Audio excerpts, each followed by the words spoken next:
Sentinel. Present. 38. There is absolutely no way that all of that is true. The investigator's voice was firm, disbelieving. I chuckled. It is true. Her mouth hung open in disbelief, almost disgusted. Annoyed, at the very least, that I had the tenacity to say such a thing was true. She regained some composure and stuffed a stray blonde lock beneath the rim of her dark hat. "You must be lying," she stated. I shook my head. "I am not lying." She eyed me cautiously. "So you're telling me that you jumped out of a moving starship onto the ground, then grappled to the bottom of an enemy ship, and while hanging there shot down a Valakor, climbed up the rope, and had a hand-to-hand battle with another Valakor while hanging beneath the ship, which you kicked off onto—" "Hey," I interjected, "what did I just spend the last half hour explaining?" She scoffed. I continued, "I'll have you know, this isn't even the most unbelievable thing that happened to me." "I don't believe you," she said. "This can't have been what happened." "Fine," I said quietly. I leaned forward. "I'll tell you what really happened." She smirked and eyed me confidently. I knew it. I leaned back. "So," I pointed out Kay on the ground beneath us, and Joelle flew the firebrand down toward the Valakor. Omega and Jonathan and I had created a Myrock disguise by jury-rigging the food synthesizers to create a costume. Joelle faked a crash near the dropship, which startled the Valakor into dropping Kay. Because I was tallest, I was at the front of the costume and operated the Myrock's arms and head. As the ramp opened, we fired some flares to make it look like the ship was sparking and exploding from damage. We rushed outside, with Jonathan in the middle of the costume and Omega at the back, operating the back legs, and the tail, with their tail, of course, and we all gave our best impression of a Myrock howl. The Valakor turned and ran back into the dropship, leaving Kay's body on the ground. They flew up into the air, and when they were sufficiently far, I picked up Kay and shoved her into my fake mouth. The Valakor pilots, terrified, followed the dropship back into the hangars of the mothership. And then we ran back inside the firebrand and took off, flying low, to get away from them before they realized what had happened. The investigator raised an eyebrow at me, and we shared in an unspoken staring contest. I was fuming. At last she snorted and spoke up. "Did that really happen?" "No!" I cried. "Of course not!" She leaned forward, her brow creasing. "Why are you wasting my time with these lies?" I tilted my head to the side in a mock pose of contemplation. "Oh, what a good question. I hadn't considered that. Why am I wasting your time?" I stared at her. "Why do you think I would waste your time with lies?" She paused. "I don't know." "Ah, I see. You probably don't know because there is no reason for me to lie. What was the point in me telling you that nonsense about the Myrock costume? Where did it get you? What justice did it do for my story?" "There was no point, except to illustrate to you that it was pointless. So why would I spend 30 minutes explaining, in detail, fabricated events? I wouldn't. I'm not telling the story for you. I'm telling it for me, and for my people. So stop being so adversarial. You are a guest in my home, and I can have you removed if necessary." She sighed. "I'm not the one being adversarial," she said. "The Tau would not be happy about that. I can't help but find your story difficult to believe, and it's important that I get the exact truth." "Well, it's the truth," I said. I crossed my arms. "Do you want me to continue the story, or have you had enough? You've been nothing but disrespectful to me. I think I've been playing your game long enough." I surprised myself by standing up from my seat. I couldn't figure her out. I knew something was wrong, but I was growing very tired of trying to determine what it was. Why was she here? I turned my back on her and stepped away from the table. "Wait, tell Osax," she called out. "Where are you going?" I stopped and looked back at her. It is, quite plainly, none of your business, I said. She stood up, slamming her chair into the table. You can't just lie to me and then walk away.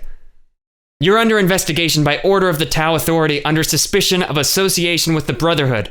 As the king of the Skythers, you should know the treaty between Earth and Astroloth is at stake if you... I planted my palms onto the table. Am I really?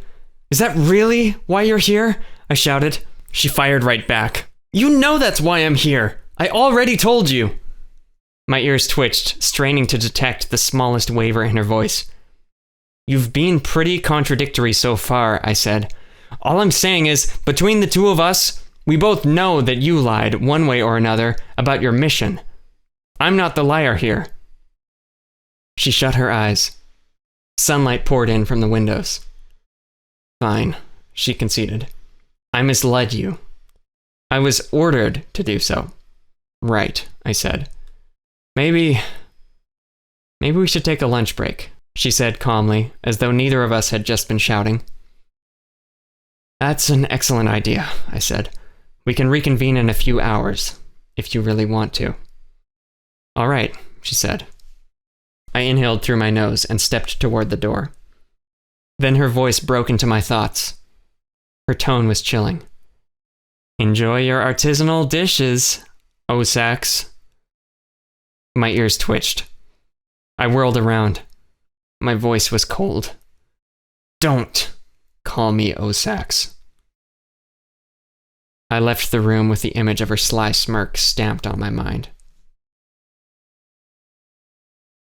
I patrolled the ornate halls of the temple. Royal Skyther guards stood at nearly every corner, bowing to me as I passed. Sunlight painted the floor and walls in a crisp, cool glow. Leaves rustled in the trees outside.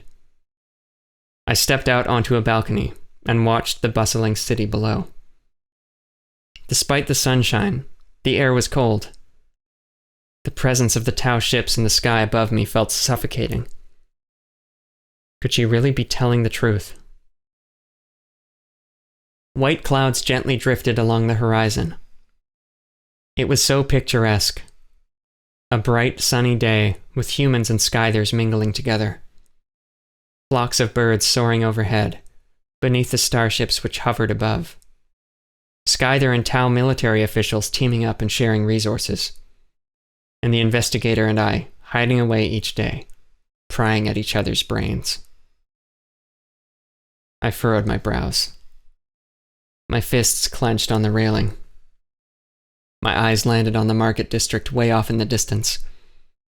Even from here I could see the massive billboards and advertisements. If the image was of a beautiful utopia, then beneath the paint, the canvas revealed a darker picture. Innocent people struggling to survive. Corporations and impersonal powers pulling strings and dictating the price of rights. Muggers and mercenaries killing for credits. And emotionally detached leaders doing nothing but applying fresh coats of beautiful paint and pretending to be all right. I was supposed to be a hero. I could risk my life for others. I could battle the Valakor and the Brotherhood. And people revered me as a hero, painting the world in white and black, putting me firmly on the good side and my enemies on the bad. But what good did that do? I was the hero I always wanted to be. But all that meant was becoming a corporate sellout, and having people too busy admiring my image to notice my pain. But who was I to complain? I was ashamed to seek comfort. I could see others struggling and suffering, despite all my efforts to save them, to protect the galaxy. Their pain must be greater than mine. Even after everything my friends and I had fought for, there was so much pain in the world. So much wrong with it. So much I could never fix. So why bother? I had risked everything I had and barely survived. But for what?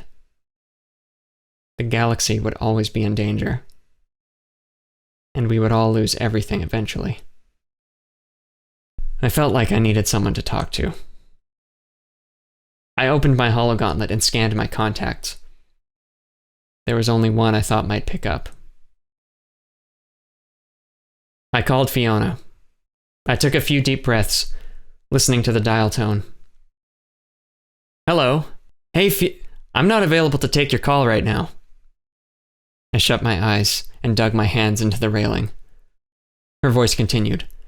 But considering that you're calling my personal communicator and not my work, that means you're probably a friend or family member. In which case, feel free to leave a message, and I will return your call as soon as I can. Or of course you might be a robocaller. In which case, hello. Now you know how it feels to talk to a pre-recorded message. Except probably not, because you're a robot, and robots don't feel anything. Actually, I beg to differ, my prosthetics can feel things.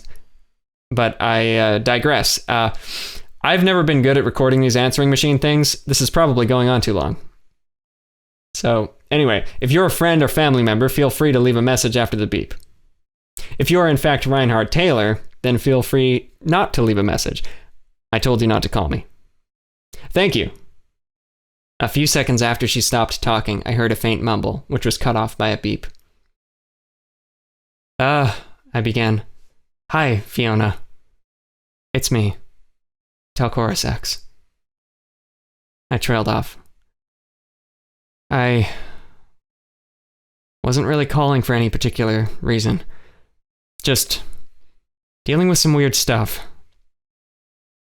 I thought it might be nice to chat. But you're clearly busy. You've been busy a lot these days. I understand, I've been pretty busy too. We both have, I guess. Anyway, I just wanted to talk. That's all. Nothing urgent. Call me back if you feel like it. Goodbye.